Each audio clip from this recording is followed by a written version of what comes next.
What's going on, everybody? Welcome back to Inside the Five. I'm Griff. I'm Will. I'm Saab.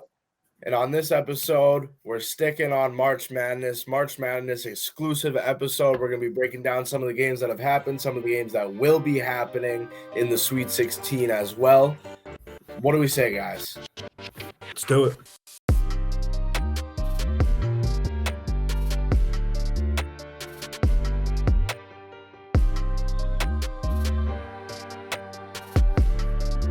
Hey, everybody. Welcome back to Inside the Five. Let's get things started. I mean, this is a March Madness episode, don't get me wrong, but we have some breaking news in the world of college basketball, starting with notoriously known head coach Rick Pitino going to St. John's, right? And we thought that'd be the biggest news of the day. However, there's some huge news as well, staying in the Big East with Coach Ed Cooley, former Providence coach, going down to Georgetown and to coach the Hoyas. And that was very surprising to me. Ed Cooley has been at Providence forever.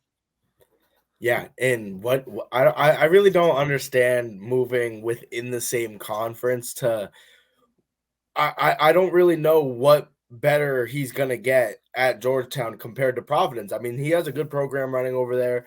They do good. I feel like they don't sell out every game, obviously, but I mean, they have a good team, a good program. They were ranked throughout the season. They made March Madness. Obviously, they were a bit of a disappointment, but like Georgetown has been trash forever.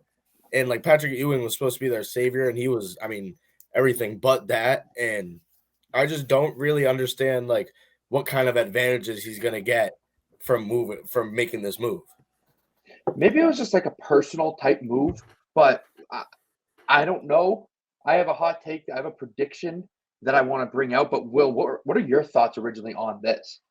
So I saw the move and I was like, okay, well, that's kind of interesting because, like, why would you leave Providence? Because, like, one, Ed Cooley has brought Providence a lot of success in the past years. Like, he's done a very, very good job with that school. And I thought, okay, well, Georgetown kind of made a big move here getting him. Like, Georgetown has not been good in recent memory. They're getting a very good head coach, a coach that can do it, can bring a program down from very little to something big. So it's like, okay, well, there's opportunity here. Like, they needed a change. They obviously need to change. They need something to spark what's going on there because there's nothing going on there. But at the same time, I don't really know how much leverage he has and like how much pull he has for in the recruitment situation because Georgetown just isn't it. Like, you don't see like big time people be like, I am going to commit to Georgetown to play basketball for potentially the next 4 years of my life. It just doesn't happen. Like, that's not like a school. Yes, like they could eventually be a school that people would want to go to for basketball, but it just doesn't happen. So I'm just confused as to why, like, when he was like, oh, Georgetown's offering, like, yeah, it's a different challenge, but like, I feel like if there was another vacancy open and he wanted to take advantage of it, he would be on a lot of lists for a lot of different schools in the nation. Yeah, I mean, that's a good point. And my initial reaction to him going to Georgetown was this is him taking on a new challenge, right? Georgetown is a very historic program that has a lot of pristine success from obviously in the beginning of the Big East, right? They were the Big East back in the day. Obviously, they had Pat Ewing, who that was a failed experiment. I'm sorry to Georgetown. I am Patrick Ewing. If you know, you know. But it never worked with that. I mean, obviously, they had their glory days with AI as well, and even throughout the early 2000s, they were a prominent program. And that fell off around the mid 2010s ish or early 2010s. They haven't really been back to success. They used to be a blue blood. Now they're not. And Ed Cooley probably wants to restore that greatness into this program. And what does this mean for Providence now, right? Providence is coming off of one of their better seasons in a few years. And they had some success in the Big East. They finished fifth in the final rankings in the Big East tournament, lost to UConn, who's still going strong. We'll get to them. But what does this mean for the Providence Friars? Now, many may think, oh, they're just going to go smaller, maybe bring someone up throughout the organization. No. Now, who did Providence face in the first round of the NCAA tournament? Just going to answer my own question here. They faced Kentucky, right? And now, who's the head coach of Kentucky? Coach John Calipari. And what happened to Kentucky yesterday? They lost. And K-State. Kentucky has not had major success in the tournament last few years. 2 very disappointing seasons.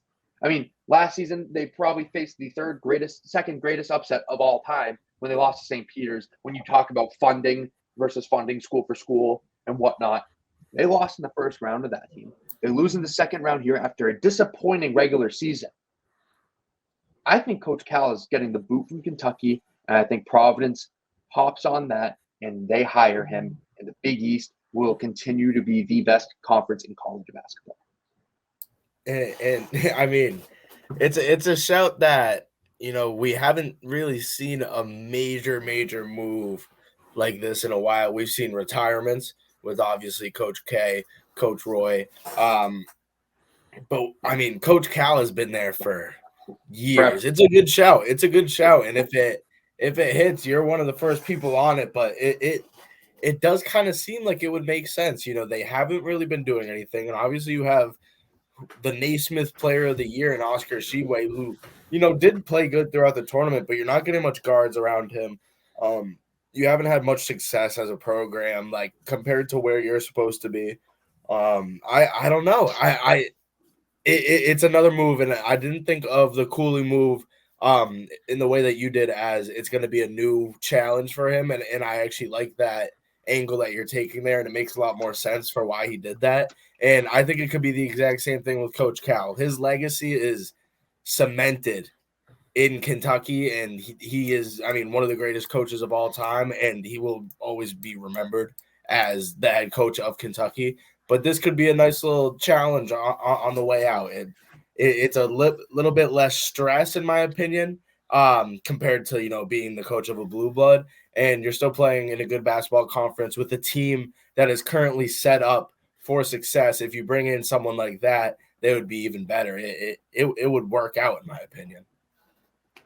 No, I agree. I mean, I feel like that, like, especially the amount of like one recruits, like people aren't going to want to play for Calipari, like at the end of the day. So like him going to Providence, like they're not only going to be already good because they already were this year, they have probably endless amount of people just wanting to go there just so they can be coached by him. And he has the pull in the recruiting. We all know that he's a very successful recruiter. However, another little tidbit here. Who was the leading scorer on Providence this year? Oh, the Kentucky bounce back. Wow. And what better way, or what better direct line to coaching a team when your best player you've already coached in the past? So that's an easy bridge. It's an easy gap to fill. This is a Stavros personal guarantee. If Coach K gets fired from Kentucky, he's going to go to Providence. Guaranteed. Clip this 11-minute mark on March 20th, 2023, that I said that. That is a quote, and it's going to happen, and I cannot wait to go viral for this. Thank you for your time. But yeah, I've never looked at it that way, but in your opinion, do you truly believe that they'll fire him, or do you think it's more likely that he'll leave? I think, to be honest, that they're going to fire him. How many last chances is he going to get, essentially? Where last year was like, okay, we were supposed to be a Final Four team, essentially, right? They had a very good year last year. They still had Oscar Tshiebwe. They had a lot of guys, and they just never competed. They lost in the first round. And this year was supposed to be his do or die year. They fell very short, and they had a mediocre regular season in terms of Kentucky basketball. And I'm almost certain that the university, to keep their fans happy, they're going to come out and say that they're parting ways or firing him, essentially, right? Because the only thing in Kentucky is their basketball team. That is fair, and shout out Will Levis.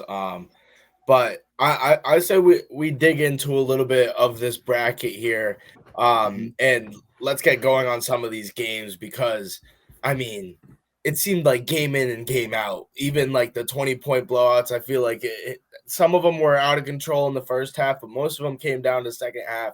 A lot of good basketball that we watched over the weekend.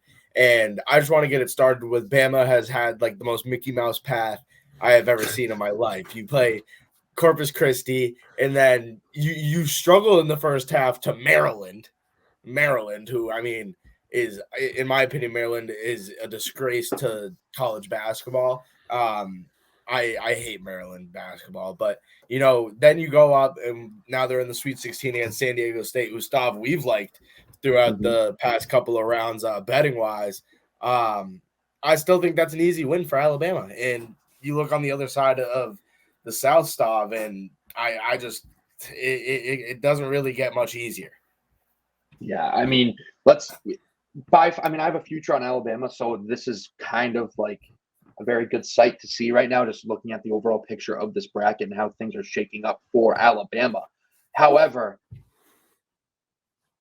we look down, obviously, at Creighton and Princeton, right? And I don't think any of those teams stand a chance against Alabama. The hardest team that Alabama will probably have to face is the San Diego State team that we talk about, a team that's very balanced, and they play very good defense. However, what San Diego State does, Alabama does 10 times better, in my opinion. I think that they're a better coached team. I think they have better players top to bottom, and they are a very deep team, as we've seen in the first two rounds. I mean, granted, they face a 16 seed, but they dominated without Brandon Miller. And yet again, they dominated against Maryland. I don't even think Brandon Miller played that many minutes. I didn't really watch that game, to be honest. I was never in doubt. So with this Alabama team, they don't necessarily – let me rephrase this. Alabama hasn't had to play Brandon Miller, who's dealing with an injury, for the first two rounds. He's essentially sat on the bench and rested up. And now you have a fresh Brandon Miller for the Sweet 16 and the Elite Eight. This Alabama team, anything short of a national championship or Final Four appearance is a joke for them. I mean, we talked about this when we did our whole bracket rundown. I said when they get to the Elite Eight, maybe even obviously the Sweet 16, like they have no hard game. Like, I mean, obviously, I think our prediction was possible. I think it was Arizona we had like originally in our bracket. And I was like, well, that's probably going to be the hardest game they played till the final. And right now it looks like if they make it to the final or even the final, I mean, we don't know who's going to come out of the East just yet. But I mean, the way it's looking like the highest seed they'll play is a 3. So, and then to be fair, that 3 seed in Kansas State isn't comparable to that Alabama team. Like, there's still going to be a tough game, but like it's nothing special. So, I mean, yes, it definitely is a Mickey Mouse run from Alabama, but Alabama is just like a complete team. Like, do they like they're like, obviously they had a hard time against Maryland in the first half, but like they showed who they really are in the second. Yeah. And looking out a little bit sooner in the, the Elite Eight, keeping it in the South, they're going to play Creighton. Princeton is not winning another. They can't. I'm like, there is no way. And we dogged Princeton on the bracket breakdown because so bad. We were like, yeah, they're here. They're smart people. They're not like here to play basketball. And they've done the opposite of what we were chirping them for. It's like we always pick the smart teams to make it far in the tournament, and they never do. They actually suck at basketball. Yeah, they're kind of nice. Like, they're kind of nice. Like, well, yeah, they're actually outsmarting everybody. They beat a tough Arizona team, and then in the second game, they absolutely killed Missouri. Like, it wasn't even close. They killed Missouri, and they're 15 seed in the Sweet 16, and that wasn't even the biggest upset. We had. I mean, absolute craziness. Everybody already knows about this, but just looking down at the East now, Purdue went down. And I would say, we were talking about this, we thought that Marquette should have been potentially, Marquette struggled as well, and they're out of here. But I still think Purdue shouldn't have been a 1 seed, and that got exposed on that, was it Friday? Was it Friday night? Yeah, Friday night. Yeah. Sorry to interrupt, but shout out the Fairleigh Dickinson coach. There was that clip that got released of him in the locker room after the first 4. He's like, the more and more I watch Purdue, the more and more I think we can beat them. And usually that's one of those old takes exposed memes where it's like, okay, you fast forward and Purdue won this game by like 40. No, we were right about Purdue. Shout out to us. Shout out Inside the Five for being right about Purdue all of this time. We said that they weren't that good. I think I said that I had them losing in the round of 32 or the Sweet 16. I didn't think that we had that as the bracket. Yeah, I don't think we would have thought that they would have lost to a 16 seed, but we were right. I compared this team to the DeAndre Ayton Arizona team, which lost in the first round. Money comparison. I'm on fire. Purdue, bunch of frauds. Actually, probably the biggest upset in terms of everything, like all factors included. This is probably the biggest upset in tournament history. Yeah, I mean, I had like looking ahead, like in my personal bracket, I had Tennessee beating Purdue in the Sweet 16 anyway. So like, I'm not even like for my bracket, I'm not even like mad about that. But like, I knew they weren't gonna like go that far. I didn't think they were gonna get upset in the first round. Like, I knew FDU was gonna maybe give them like a run at, and like once I saw the video, I was like, oh my god, like they might actually like win the game. Like they're not bad. And like Purdue really just couldn't do anything. I remember like I was at work that day and I texted Griff and I was like, does FDU like actually look really good right now? Like, what do I do here? And he was like, yes, like they're making Edey work right now. Like their guards are eating them alive. And at that very moment, I hammered them at halftime. Yep. That's the best decision of my life. Yeah. That's spread and it was stupid. It was like plus 18.5. They won the damn game. Like that's so funny you say that. All my money on money line. Well, it's funny you say that because I did the same thing with my cousin John. I'm like, is Fairleigh Dickinson actually like playing good basketball, or is it just Purdue missing? He's like, no, Purdue's screwed. So I hammered him money line. I even put a profit boost on it. That's how confident I was on it. So I made it like plus 1,200. It was a great pick. Very happy. And I told my manager that I took that, and I told him to ride it, and he said he did it. And then I got a raise at the end of the night, so that's probably why. That's besides the point. That's what you get for giving out quality picks. And in the East, like you said, Will, earlier, talking about Bama's run down to the Final Four, they're going to have to play a team from the East. And right now, after the loss that Marquette took to Michigan State, in my opinion, it's looking like it's going to be Kansas State. Now, I am like a Tennessee Volunteer basketball hater, and I know that they've looked good, and they looked really good against Duke, who we all had going pretty far.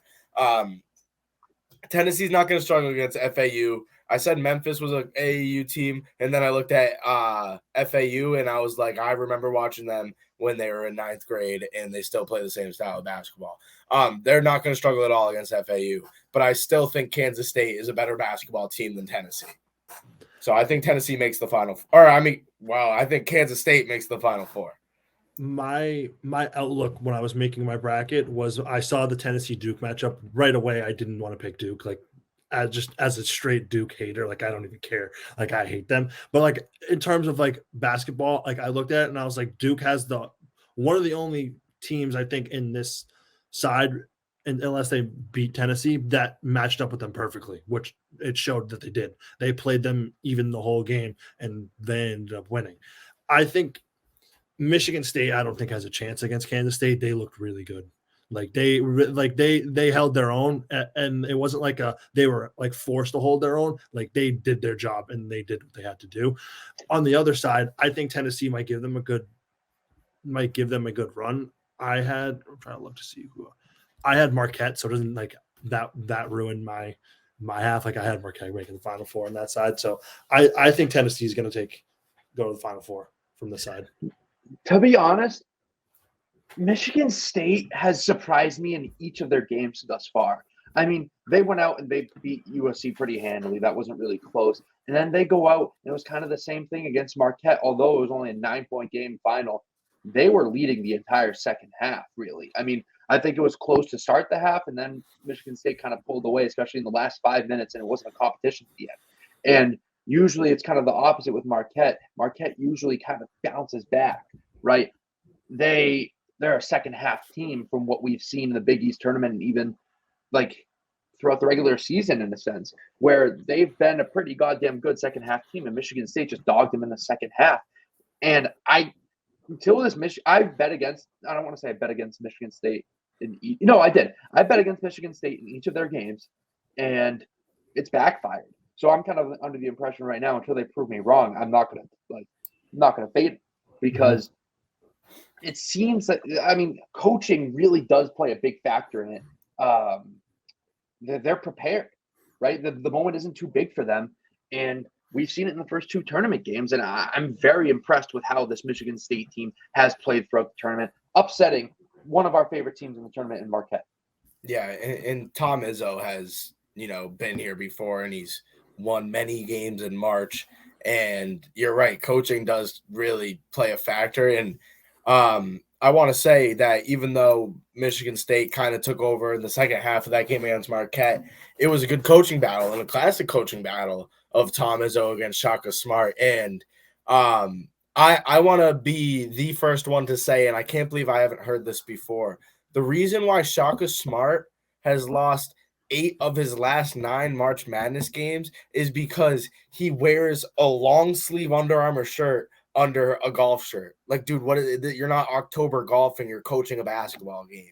Like, I hate that he's not a fashion icon. He wears the shoes, he wears the Jordans, but why would you wear an Under Armour shirt under a golf shirt when you're coaching a basketball game? Makes no sense. I genuinely believe that's the reason why Tom Izzo. I mean, by then Tom Izzo shows up and he's an old man wearing a pullover. He's out-mentaled him by a mile already. The game's over. Yeah, the time it took for Shaka Smart to get ready, Tom Izzo was already game planning. So it's unfortunate because I like Marquette. I do too. A lot of people don't like Shaka Smart's antics. You know how he's playing defense. He's the sixth man, but that's okay. It's fun. It's enjoyable it's fun to watch. They're an enjoyable team to watch. It sucks that we didn't really get to see him compete in the later stages of this bracket. And I think that wraps up the South.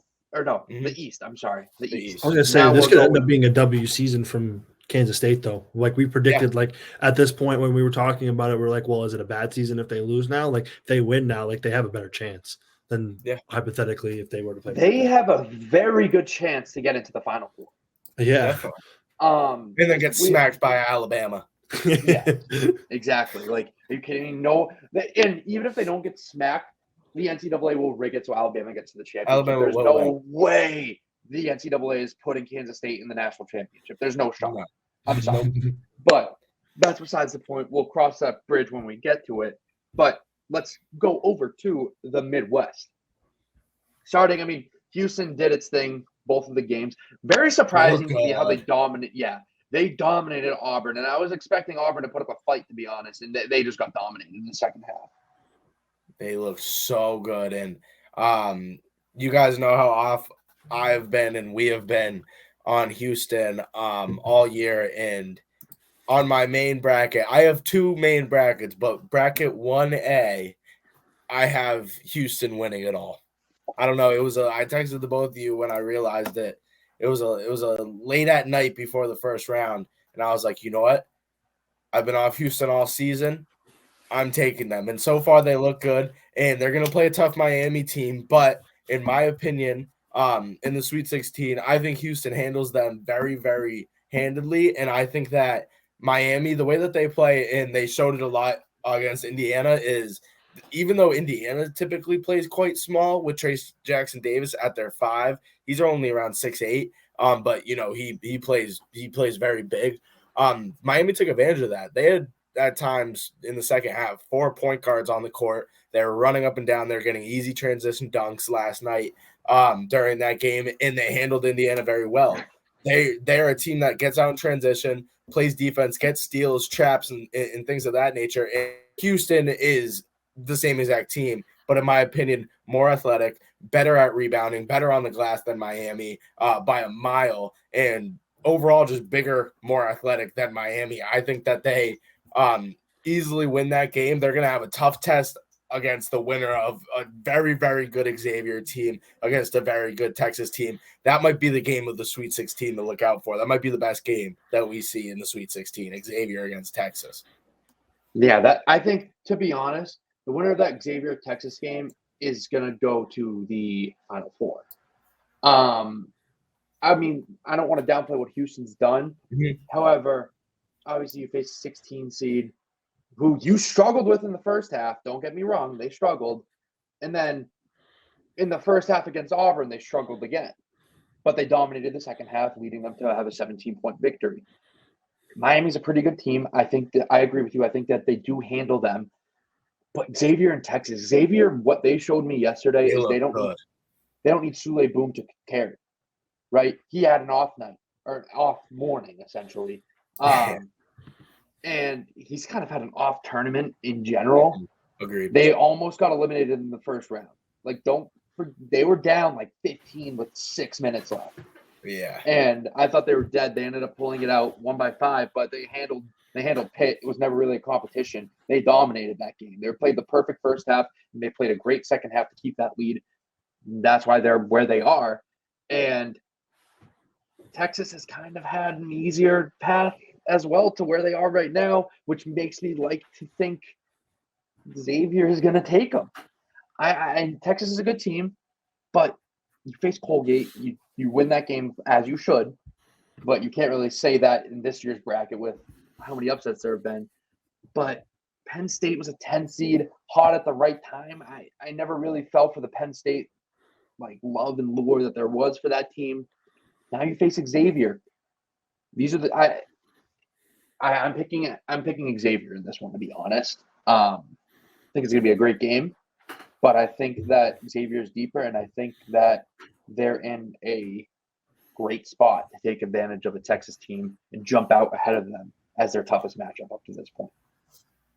I have the exact opposite of what you guys are thinking. I personally think Miami is going to be Houston. I have them beating Houston in my bracket. I have that upset. I watched their game, and it made me believe more that there's a chance that they can upset Houston because of how tenacious they play. They put their heads down and they go to work. And that's a scary team in March, in my opinion, because no matter how hard the other team hits, if they can hit evenly back and just a little bit more, that's all it takes.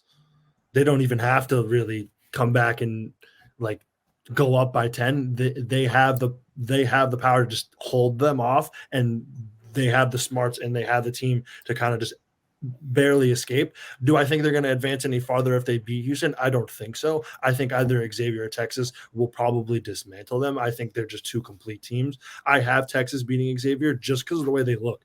I mean, obviously Penn State gave them a very hard time to start off with, but once you watch that turning point at the end of the game and they really started to kind of close in on that, Texas didn't even look feared. They were just like, okay, we have the ball, we make our shot. They were just making shots consistently. Obviously, Penn State was drilling threes, which that's kind of what they've been doing while they've been hot. Yeah. But Texas they as a whole, they look like just a unit. Yeah, and I mean, we talked a little bit about coaching earlier when we were talking about the eastern side of the bracket. But if you want to continue on that coaching narrative and leading that through success in March, you got to look at Miami and Jim Larrañaga, who's another guy that's been there for years. And not only that, but people forget that, obviously Miami lost to Duke in the ACC championship, which kind of hindered them from being a 4 or maybe even a 3 seed at the time because they won the ACC in the regular season. Isaiah Wong is the ACC player of the year, and he's leading this Miami team. He's like a 17th year senior. Isaiah Wong's been there when Luke May was playing for UNC. He was there when Vince Carter and Michael Jordan were playing for UNC. But no, he's a very good player, and Jim Larrañaga is a very good coach. And if they beat Houston in this game, if they make the Elite Eight, that's back-to-back years that Miami has made the Elite Eight. They made it last year with a small ball type of team, and this year they've gotten even smaller, and they are outrunning teams. They're outpacing teams. They made Indiana, fall asleep in the second half because of, how tired they made them in the first half, and they take advantage of size. I think it's going to be a great matchup against Houston. And this small ball Miami team is something that we haven't seen before. If they win this game against Houston, I chalk that up as a successful season, a exceeded expectation season. And they've had a great year. Like I said, they won the ACC in the regular season. They lost in the final to a very hot, quote unquote, Duke team. But the Midwest is a fun part of the bracket to look at by a lot. And I, in my opinion, we've seen some of the best basketball that I've ever seen in my life, and it's been from that Midwest part of the bracket. Well, you bring up a great point, especially about coaching. But with this Miami team, there was no pressure on them to start the season because obviously at the start of the season in the ACC, UNC was ranked number 1. Nobody was talking about this Miami team. And throughout the regular season, it was all the talk about Virginia. It was all the talk about, oh, is Duke going to bounce back? Oh, will UNC bounce back? Will UNC make the tournament? And Miami won the regular season. They made it to the And you know what, ACC Slav? Even championship. at the end of the season, it came down to their Saturday game against Pittsburgh, and everybody was talking, oh, is Pittsburgh going to win their first ACC regular season? It's like, it really didn't get talked about at all until they finally won it on the last day of the regular season. And this Miami team, we say it, we kind of joke around with it, but this veteran leadership is really showing, especially in March throughout this tournament. They battled against Drake, I guess, if you want to say that, but they handled Indiana. And Indiana, a lot of people like them. They were the higher ranked seed, and they handled them. They won by 16, and that felt like a much larger of a margin, to be honest. And now this is a true test against Houston, and we'll see what happens. But Griff, you and I both said that we expect Houston to handle business. But Will, I don't hate your take at all, right? Like if it comes out and Miami dominates Houston, I would tip my hat and be like, yeah, I'm not like surprised by this. Yeah, and it would be an attest to Miami playing in the ACC and Houston playing in junior college. Yeah, exactly. And I don't want to hear shit about the ACC anymore. The Big East and the Big 12 are the two best conferences in college basketball. Agreed. And Agreed. We got robbed of seeing Marquette make a run. We really, if Marquette made the Sweet 16 and we had UConn, Creighton, Xavier, and Marquette all in the Sweet 16, that would have been sick. But thank you, Shaka. Thank you, Shaka. Thank you, Shaka. I mean, at the end of the day, what should we have actually, like, we got stuck on the Shaka fever. Like, this is what happens every single year, dude. The last, 8 years, it's lost in the first round. Yeah. He hasn't made it out of the round of 32 since the No, and it's not like he's been with the same team. Like, this is his second year at Marquette. Before that, he was at Texas. In my opinion, the best years of him coaching was at VCU. Yeah, it's unfortunate. It was like 2010. Yeah, it's a pain. But congrats on the first Big East championship. Yeah. Enough Shaka. Let's wrap it up with the West, where we saw an upset. To be honest, Kansas losing was a very big shocker to me. I had Kansas going in. I mean, I actually had them losing to UConn in the Sweet 16, but I didn't think that they would have trouble with Arkansas. And if we want to keep on that coaching narrative, how about a team that didn't have their coach at all? They didn't have him against Howard, and they obviously handled them pretty well. And Arkansas, the Muss Bus. I mean, if this is the coach episode, if we want to talk about Musselman, we want to talk about that Arkansas program. It's a very well-coached team, and they played them how they should have played Kansas. I think they did a hell of a job guarding Jalen Wilson. And like we've been saying, you put a game on Grady Dick, and he's not going to deliver. He really hasn't. He only scored 7 points in this game. He was the only one of the starters that didn't have double digits. And, I mean, everybody was trying to do everything. And the guards from Arkansas, which we've seen year in and year out, Arkansas has been producing NBA players. And they've been, having seasons where they're 20-10, they're 19-11, something like that. And they've been putting together good seasons, and they're making a little run right now, and they have a very deep team, and they play 9-10 guys. They keep rotations going, and they're a team to look out for. If they have a tough game against UConn, but on the other side of that bracket, everybody hates UCLA because of injuries, and everybody does not believe in Gonzaga because they're Gonzaga. Arkansas is another team that, I mean, it's not an easy path, but it's a doable path to the Final Four for them. You're not crazy for thinking that either. I mean, I had, like you said, Stav, I had UConn beating Kansas in the Sweet 16. Didn't even have Arkansas going this far. But after looking at that game against Kansas, obviously it was only a 1-point game, but that doesn't matter in this situation. This Arkansas team looks really, really good, and it's not something that I'd was expecting, because I was like, okay, well, UConn's going to probably beat Kansas because UConn's a solid team. I'm kind of nervous about that game. Like, I had UConn advancing regardless. I have UConn in my Final Four, and I'm kind of worried because Arkansas has been playing like a team that is ready for anything. And like I said before, a team that, like, it's honestly, it makes sense, but it doesn't. But a team that doesn't care is the worst team you want to play because they have nothing to lose. Like, they're an 8 seed. Like, they're not really supposed to be here right now. Like, if they get out here and knock as many teams off and they find themselves possibly in the Elite 8, possibly in the Final Four, like they already have a great season so far, in my opinion. Like, Arkansas has had a great season, regardless of the outcome of their Sweet 16 matchup. So this is a scary game for UConn because, I mean, they played Iona. They won 87-63, and then they beat St. Mary's 70-55. There wasn't any doubt.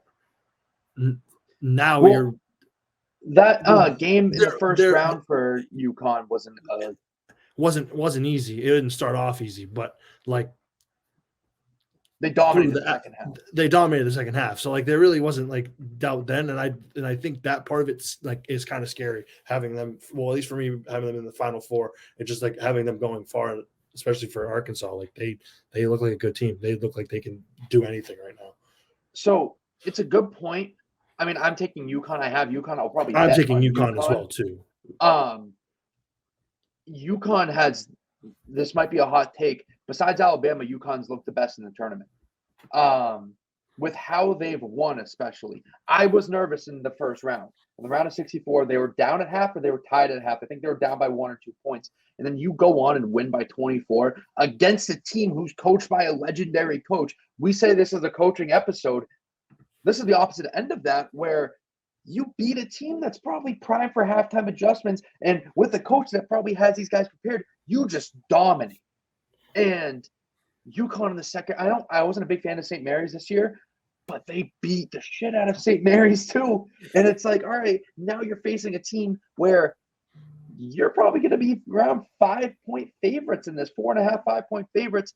I bet they cover that, and I think that they take care of business against Arkansas. This is going to be a good matchup, but I think UConn's a lot better of a team, and they can match that physicality that Arkansas brings to the table. Yeah, definitely. And for reference on how good UConn is they have, I mean, 2 guys at every position. They have 2 guards in Jordan Hawkins, and I mean, you could even say off the bench, Joey Calcaterra. At sometimes he wasn't that great in the second round, but he did his thing in the first round. Tristan Newton as well. If you want to talk guards, you could throw 3 in there. They have the wings. Caravan, who's, I mean, I would say inconsistent on defense, but he's been doing his job on defense. He had a decent first round. Once again, not great in the second round, but they handled them well because of the strongest part of their team, which is their bigs. And Adama Sanogo has been, I mean, up there for player of the tournament. Outstanding. He's been playing.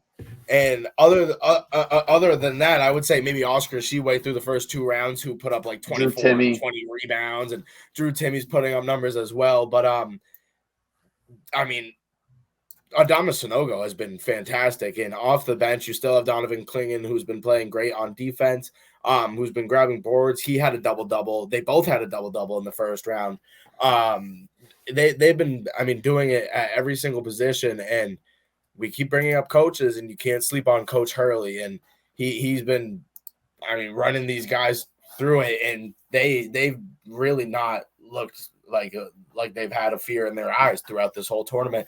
And they're one of those teams where it's like a 4 seed for them is perfectly in that spot where you can low-key use it as whiteboard material. It's, if we beat Marquette, if we made it to the Big East final, we could have been a 3 seed.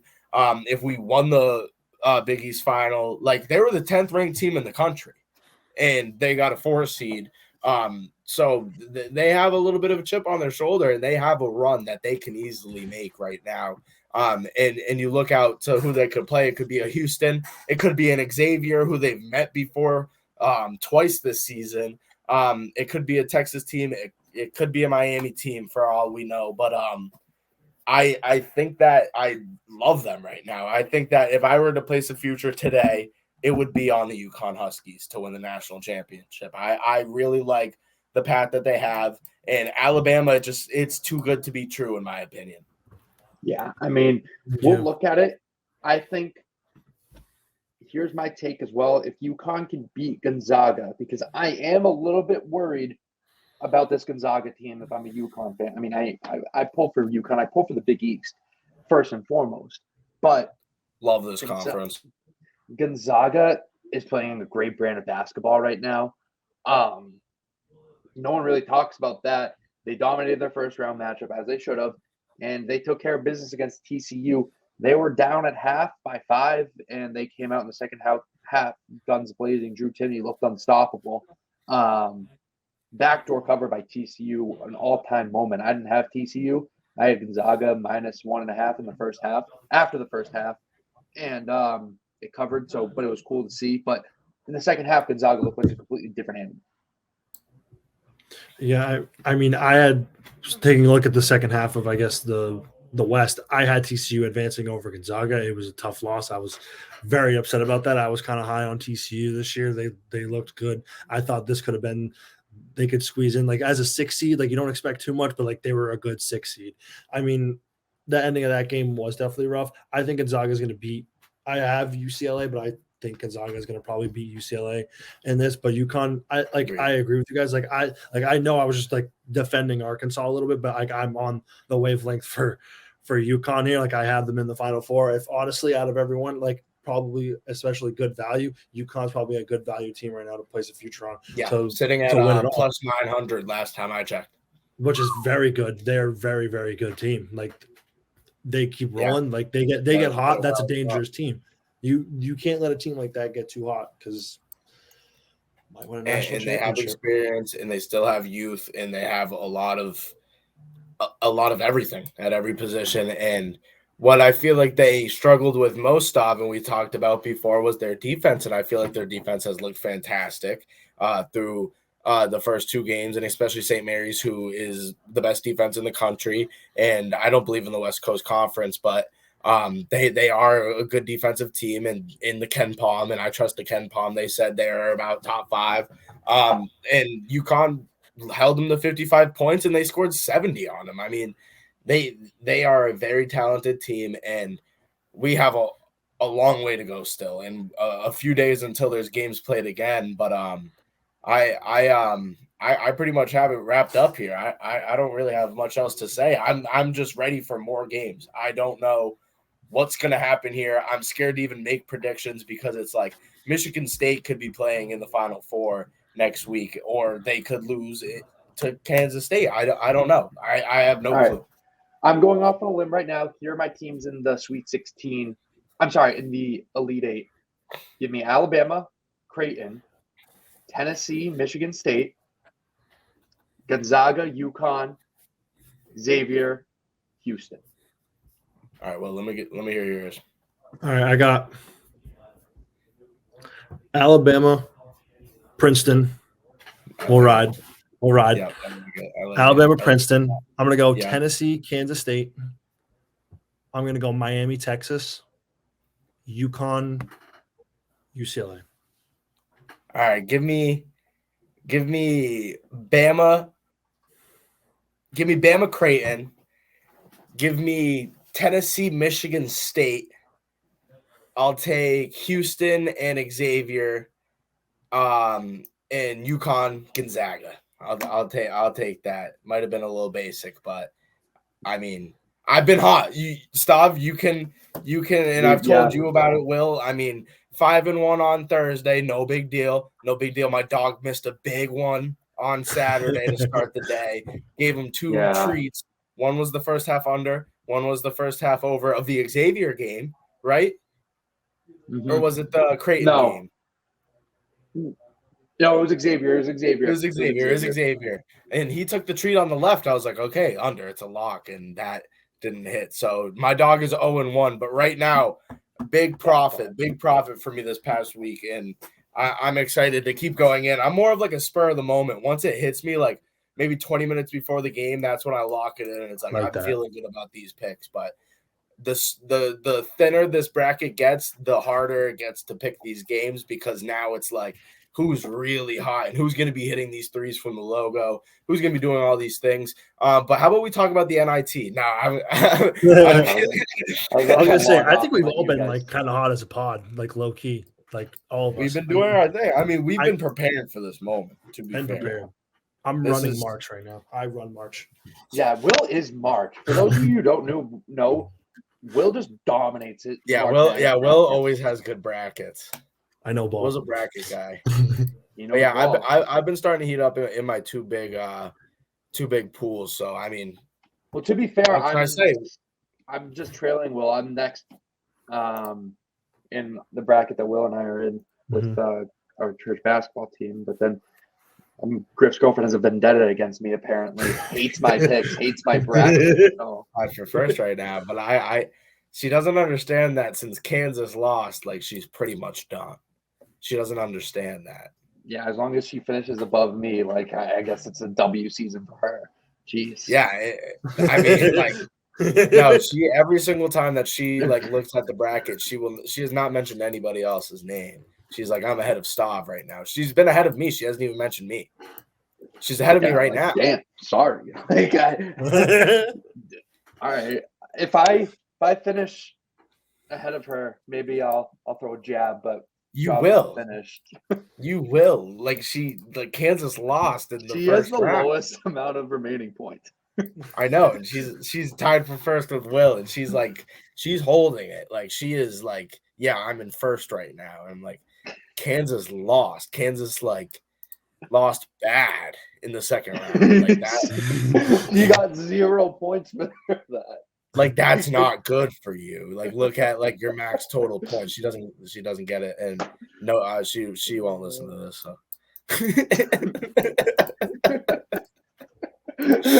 All right. I think that should be it. Yeah. We hope you guys enjoyed. Over this 5-day break.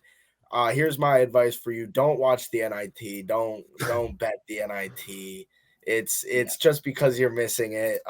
It's only a couple of days. We'll be back for the Sweet 16. Don't fool yourself. Please don't watch or bet on the NIT. Please. We hope you guys enjoyed this episode. Yeah, we'll see you guys soon. Peace. Yeah, we'll be back eventually.